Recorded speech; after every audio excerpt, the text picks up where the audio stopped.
Welcome back to Getting Your Shit Together. Today, we are diving into a topic that affects so many of us: debt consolidation. If you're feeling overwhelmed by multiple loan payments, high interest rates, or just the sheer number of bills each month, debt consolidation could be a game changer for you. We'll talk about what consolidation really means, how it works, and when it might make sense as a financial strategy, and some other alternatives. Whether you're trying to streamline your finances or get out of debt faster, understanding these options are crucial. So let's dig into the ins and outs of managing your debt and see how it might help you take control of your financial journey. Well, I think it's important to explain what debt consolidation is. But right now, I think it's a good idea to talk about why now. What's happening in the world? What's happening in Canada? You know, why is this a thing? And why are we choosing this as a topic? For sure. I think even the federal government just came out with an announcement trying to give some relief.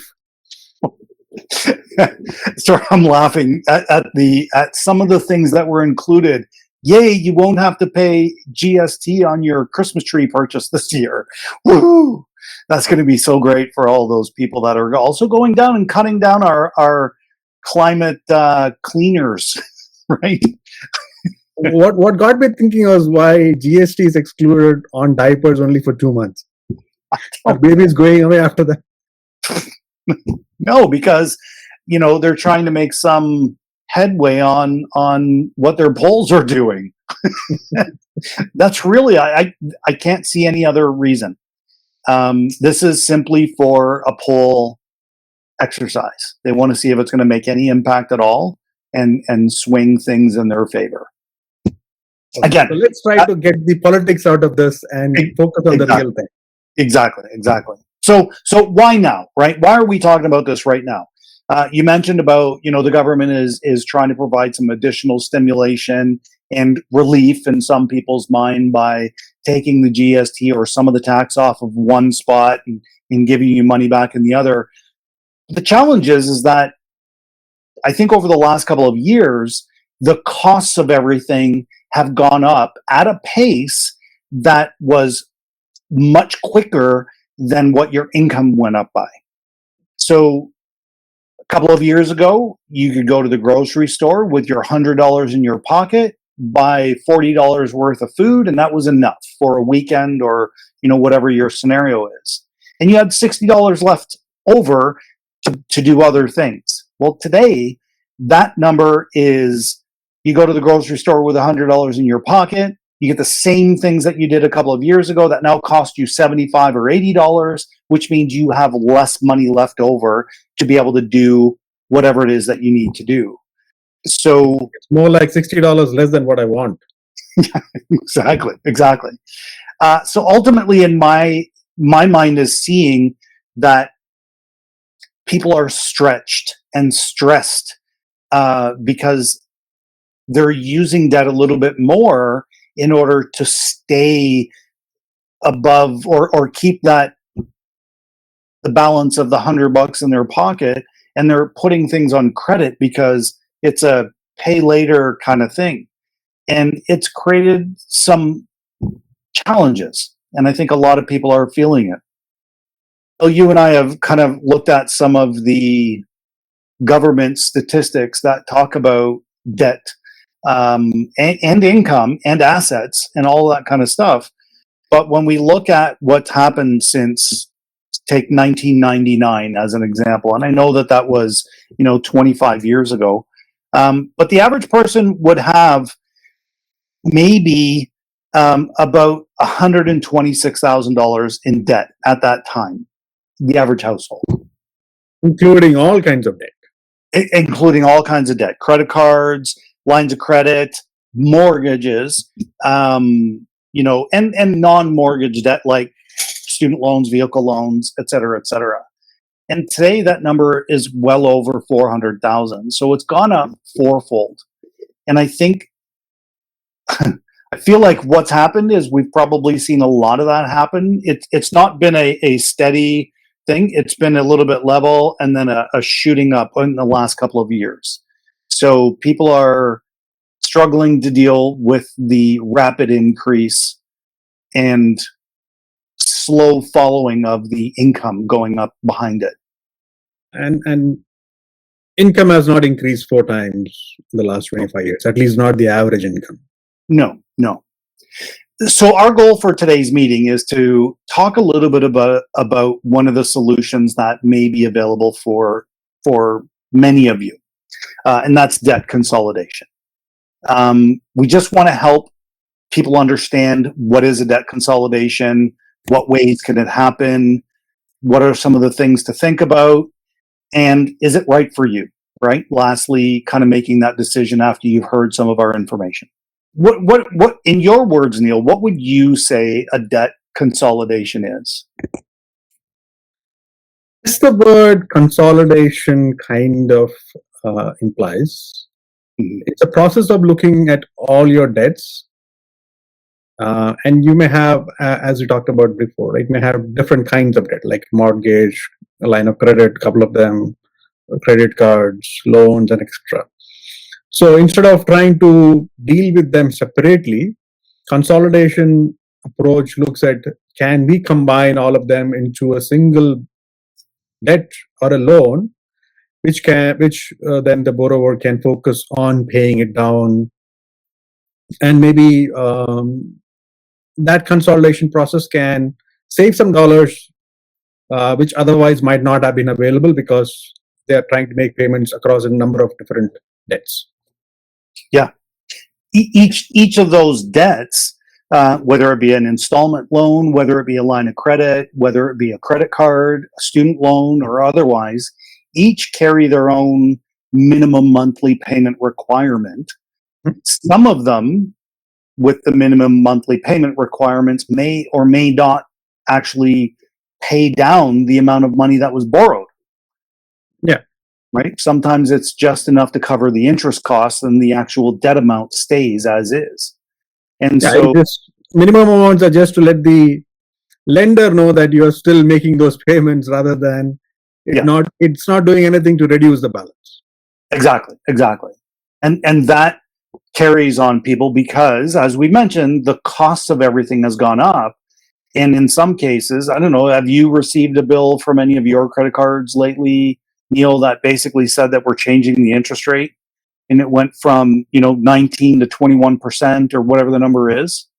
I think for almost all the cards I have. So our thought is to look at, as you mentioned, exactly as you mentioned, is to take all of the debts that you have, or at least the ones that matter, and consolidate them into one payment, which would have an amount going to an interest cost, because that's unfortunately not going to go away, but then a bigger portion, hopefully, that's actually paying down the amount borrowed.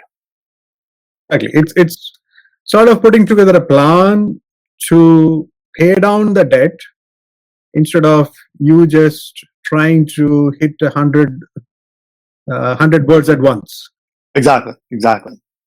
And not relying on the hope of the lottery winnings this Friday. That'll take care of it all. Which, I'm not going to lie, I've seen an awful lot of people who talk about lottery winnings being the solver of all of their problems. So then, is there just one way to approach this situation, or do we have multiple ways that you can look at managing or bringing debt under control? This is probably, I think, the most important part of the segment today, which is that there isn't just one way to make this happen. There are multiple ways to consolidate debts, and we're going to talk about it. We're going to list a few of them, and then we're going to get into some pros and cons on what some of those are. But I'm going to list a few that I can think of. Okay. So one of the ways would be to transfer a high interest, high balance on a credit card to a low interest credit card. So you're effectively shifting the amount owing from one spot to another, but then the other spot is going to charge you less interest. And oftentimes I think that a lot of people who are keen on their own credit scenarios will do stuff like this. Yeah, and some lenders or banks have offers where they offer a certain 6 month or 8 month period wherein there is no charge. But again, it's a short-term solution. Exactly. It's one solution where you can take a couple of monthly debts and apply it over even to just one when you're in that situation. So that's one way. We call that balance transfer between credit cards. Okay. A second way could be maybe you go to the bank or somebody and you get a personal loan. Mm-hmm. I've seen, banks do consolidation loans. There are some other less savory places that do some consolidation loans.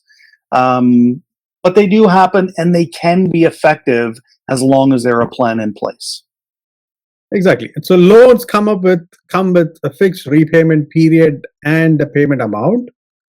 So it's like a mortgage trying to pay down the debt that you have. So it's more structured and working towards a goal rather than having balances on a line of credit, which may or may never decrease. Yeah. And the other part that you made that you brought up was the fact that it's taking multiple payments and putting it into one, and that payment is going to be fixed for a period of time. So it allows you to adjust your budget accordingly. Mm-hmm. Okay. Is there another kind that you would think about? Yes. Now, if somebody has a mortgage, then it does open up a few different strategies that they can look at. So if there is a standalone mortgage, and if they are maybe if makes sense, they could look at a refinance to consolidate all the mortgage or all kinds of debt together and make it one single payment and hopefully a lower interest rate. Yep. Some of the other features, if somebody has a house and a home equity line of credit, is that they could convert their higher interest debts by borrowing against the home equity line of credit. So thereby they reduce the amount of interest they are being charged. But of course, it needs to go beyond, and they need to have a plan in terms of how they pay it down. Yes. A lot of people, we talked a little bit about, the average credit card out there tends to be somewhere between 19 and 23%. And there are a lot out there that are even higher. What would the average rate on a home equity line of credit be? And what's the difference between, credit cards and home equity lines of credit? Why is there a difference on the interest rate? So there is a significant difference in the interest rates because, as you said, credit cards are high teens or above, maybe 20s, the interest rate. While a home equity line of credit, since it is secured by nature, secured by the property, comes at a lower cost. So you could get anywhere between, say, prime plus 0.5 or maybe even prime to a couple of points above prime. So that's a really significant thing to think about when wondering, well, why is my interest rate on this line of credit tied to my house so much lower by more than half? Is it lower than what you're paying on a credit card? And this is the way lenders approach things. You have a house, you have that security, there is a more than high chance that that person is going to pay the monthly mortgage payment and the line of credit payment that goes along with it. It's most likely the last payment that they would ever think about defaulting on. Exactly. But phones first, right? And then credit cards, and then other financial service products. But houses are always going to be the last thing that they'll be late on or whatever. And they'll give up on the private health insurance or dental plan before. Exactly, right? And then there's one last thing, which is a method for doing the debt consolidation, and that is using a debt consolidation company. Mm-hmm. And you've heard about them, 1-800, debt blah blah or whatever. Trustees, they do a lot of radio advertisements and things like that. But we'll get into those a little bit. But let's get into some of the pros and cons overall of debt consolidations. Let's talk a little bit about why it's a good idea to do a debt consolidation. And we've touched on a couple of things, but you want to give me some just high level good reasons why we should do these? Well, ideally, it should be lower interest cost. Check. That's a pro. Yep. Ideally, lower monthly payment. Yep. Check. Ideally, it's one single payment, or not many payments, but fewer number of payments. And easy to manage. So check. Yep. Yeah. Yeah, it's probably more emotional rather than financial. It's a Yes. peace of mind and sort of a feeling of progress. Yeah. Reduces stress, right? Yeah. To me, that's a pretty important factor to think about, because a lot of people, when they act stressed or when they are stressed, you don't get the best out of yourself when you are stressed. So, reducing stress to help people live a little bit better, I think, is a good thing. For sure. And then lastly, I think that it can also help improve their credit score, because now instead of having 5 accounts with high balances across each, they've got hopefully 3, or maybe they've reduced their accounts, the number of credit cards, by canceling 1 or 2, but they should leave themselves with 1 or 2, and then they have this loan. It helps to make your overall credit profile look a little bit better, and it can probably increase your score. Yeah, talking about canceling accounts, I would advise people leave their longest running Yes. accounts open and not cancel them. Yes. Even if it is at a higher interest rate, if you don't have a balance on it, it doesn't cost you anything. Mhm. But having that longevity of credit account is good for your credit score. So let's talk about the cons now. Are there any downsides? No. Yeah, of course there are. Of course there could be. Could be. I'm not going to say are, like as if every time that it's the same. But there could be, depending on where you go to get the consolidation, there could be a fee for somebody to do that for you if things are bad. Yeah, a mortgage refinance or getting a new mortgage, of course, comes with some cost. So exactly. You may end up having, what in your head you might have thought, oh, I'll have this paid off in 7 to 10 years. In the case of maybe a car loan, when we're adding a car loan and a couple of other credit cards or something like that into a mortgage, now it's going to take you longer to pay off over time. So that is something to consider.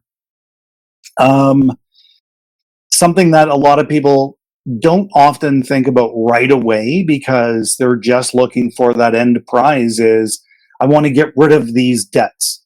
And so when you consolidate them all into one, and it goes from being spread out all to over here, you now have access to those credit card and accounts again. And some people are like, I'll be good. I promise I'll be good. And then they're not. And then you end up with more debt. They again go down those bad paths. Exactly. Yeah. So what would be some good factors to consider before doing some kind of a consolidation?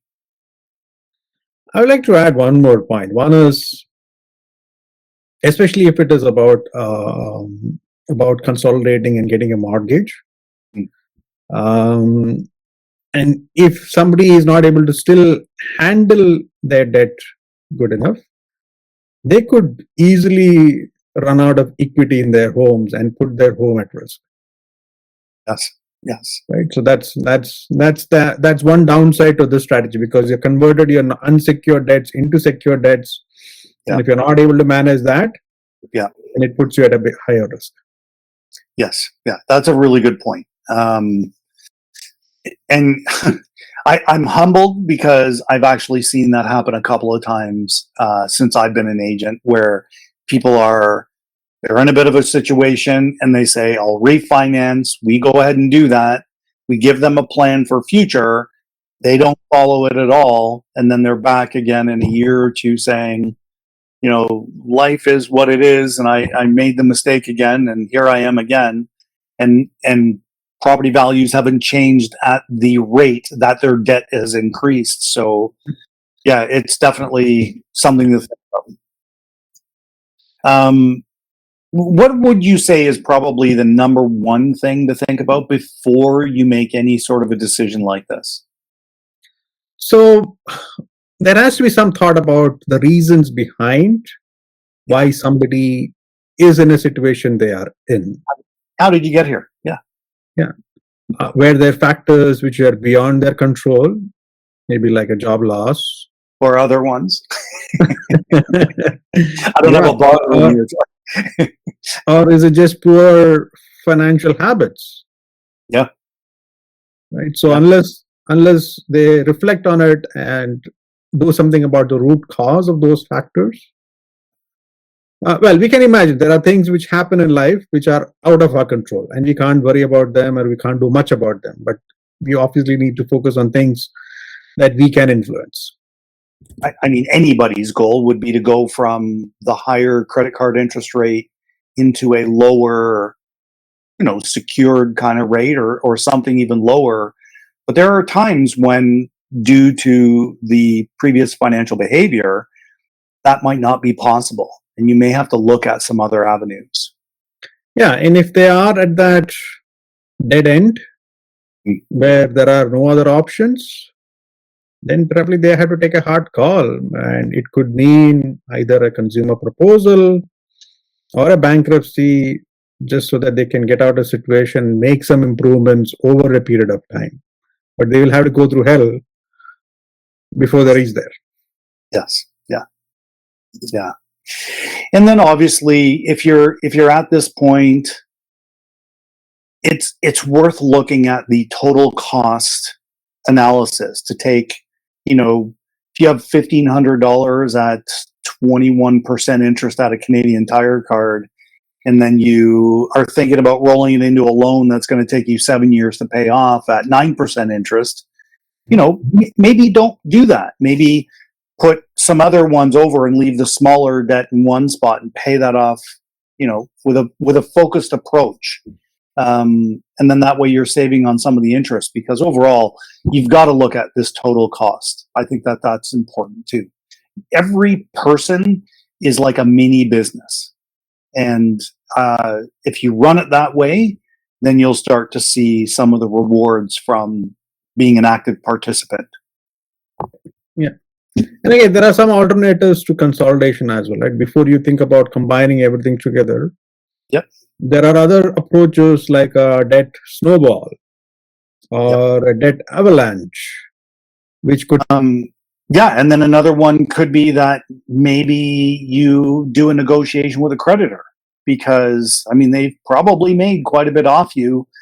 Some of them, when they learn that you're not in a very good position, and again, it could be because of job loss, it could be because the cost of everything went up so fast, and now you're just underwater and you need a break. Sometimes you can do a negotiation with a creditor. It might mean that you'll no longer have access to credit through that company, but it may stop the bleeding by saying, okay, here your balance is $7,500. We're not going to continue to charge interest on it. You're not going to have access to the account any longer, but we're going to create a steady repayment flow for you. Every lender wants to collect They do the entire dollar, or at least a few pennies on the dollar. Exactly. And it's a strategy that I've seen and used a couple of times, but I wouldn't necessarily say it's a first one to think about. It's definitely one in the toolbox of getting your shit together. And then the last, which would be in my mind a last resort, which would be the bankruptcy, which is you're basically throwing your hands up. And, I say it that way, but I know that that's not necessarily the case. A lot of times it happens when there is really no alternative. You just don't have the money to pay any of these people back. You've maybe tried the snowball, you've tried some of the other things, and they just haven't worked. You're on a fixed income, and that could be because you have a job that pays you a certain amount, but the amount that you owe, just can't be met. You cannot meet your requirements based on the income that you have.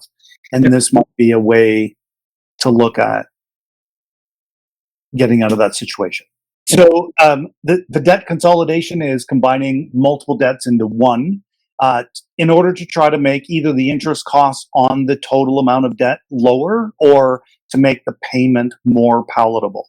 And in some cases, removing it altogether by going through a bankruptcy or something like that. There are multiple methods to do this: personal loans, credit card transfer balances, and you can increase your mortgage or have your mortgage and add on a line of credit that'll allow you to combine all of your other debt into one, but again, as mentioned, at a lower interest rate. There are some pros and cons of doing all of these things, and it's always worth looking at. Some of the pros are simplifying your payments, keeping your interest or getting your interest costs down, and improving your credit score and hopefully a little bit of your lifestyle with a reduction of stress. As far as some of the cons go, you could come up with some or could have some upfront fees and costs when you're thinking of doing a refinance. If your situation is as such and we have to go to alternative lenders, it could be even higher costs to do that refinance. There is always the risk, if you're not closing the accounts that you're paying off, that you could just simply accumulate more debt after you've done some kind of a debt consolidation. And lastly, you're just taking much longer to pay off the debt as it is. Some things to consider: are you changing your behaviors, whatever it is that caught you there? If they are a factor, if you have a job loss, that's not something, that's not a behavior change that you can attribute to being negative. You've lost a job. So maybe the behavior will be that you'll find another job or you'll find another way of making income. So, or save more money while you're working. Exactly. Yeah. It really is to be a little bit more mindful of your spending habits. The overall cost of your debt, even though it's being pulled into something that's now maybe going to be a lower payment, the overall cost could go up because you are stretching it out over a little bit more time. And then some alternatives, which is, doing the work, right? Looking at some debt, snowball and or avalanche methods in order to pay that debt down a little bit more faster, but that requires a lot more personal input and sacrifice in some cases in order to make that happen. You could negotiate with your creditors to lower your payment, but that could have an impact on your overall credit as well. So that's something to work about or think about. Some credit counseling, there are options out there, and we do a form of credit counseling as well. When we help look at somebody's credit, we take all factors into consideration to help determine ways to be able to get you back onto the straight and narrow, so to speak. And then finally, bankruptcy are considerations to think about if you're at that point. And, whenever I'm looking at a file, and I'm sure Neil's the same, that is our last goal, to have somebody go through a bankruptcy, because it does impact them significantly for quite some time. Especially if it involves a mortgage. Yes. Yeah. Right? So that has to be much more carefully thought about. Yeah. And as we alluded to earlier, the statistics say that Canadians will pay their mortgage and leave other things behind. So that then creates a bit of a strange situation where, as you say, well, I have to pay my mortgage because I need a place to live. It's freaking cold, right? But then you leave the debt, and then eventually if you go and do a bankruptcy, the bankruptcy affects your mortgage. So it's just something that you really, really need to give much thought to, and not just one visit to a trustee. Promise me that you won't just go talk to a trustee and say, what are my options? Come and talk to us first. We'll try to give you some advice. Yes. Yeah. Explore your options before you take anything drastic. Yeah. So I think that wraps up our deep dive into debt consolidation or debt management in general. I hope this episode has shed some light on the options available to you in general, the potential benefits, and to what to watch out for along the way. Remember, tackling debt is a marathon, not a sprint. But with the right tools, you can make a lot of progress towards financial freedom. As always, thank you for tuning in to Getting Your Shit Together. Don't forget to subscribe for more tips and strategies. And if you found this episode useful, consider sharing it with somebody who might benefit from hearing about debt management. Yeah. Until next time, keep focused, keep working towards your goals. Thank you. Take care, everybody.